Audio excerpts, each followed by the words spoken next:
Good morning, people of God. This is Reverend Jerome Roberts here with another segment of Sinful but Saved. Hope everybody is doing well. Today we are in the 10th chapter of Luke. We're at the 27th through the 37th verse. This story talks about the Good Samaritan. I'm not going to go through the whole thing because it's too much reading, so do read it in your spare time. 10th chapter of Luke. 25th verse to the 37th verse. It talks about a man that was found beaten on the road of Jericho. First, the priest passed him, did nothing.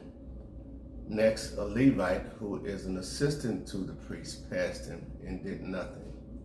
And here is a Samaritan man that found the man. And the ironic thing about it being a Samaritan man, the Samaritan Jews had nothing to do with each other. They were of a different nationality in the same place, and they had issues with each other. But nonetheless, the Samaritan man of all found this Jew and helped him and took him to a place, a hotel, an inn as they called it back in that day, and told the man when he come back through, if he needed anything else, that he would give it to him. And very good gesture. This is a very common story in the Bible, one of the stories that Jesus taught of many. Wondering today, how many of you feel like the Samaritan? And I was talking about last week on the same subject matter about helping, having a heart to serve.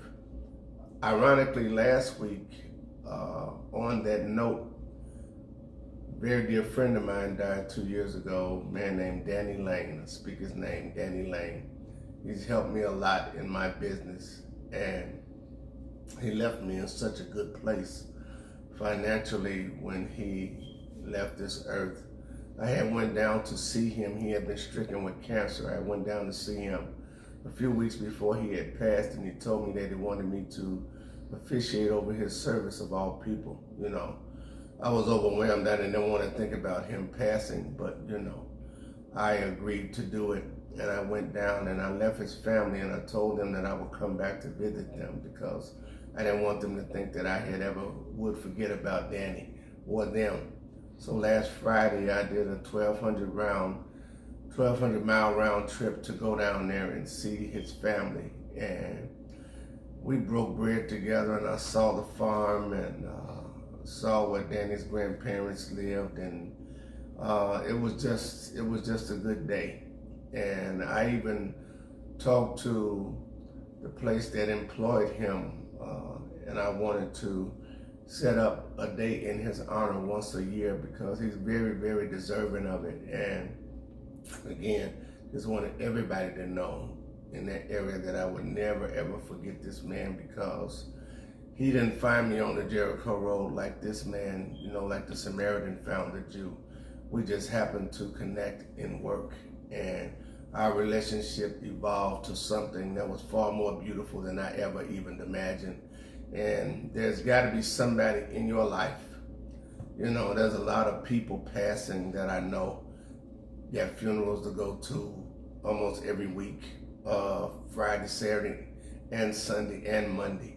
And before people leave your life, do something. There's somebody that have done something for you that you can take some time to show them how much you love them before they leave here. So this is my short segment of Sinful but Saved. But not only be a good Samaritan, but be a good friend, be a good pastor if you're one, be just a good person, just be a good person.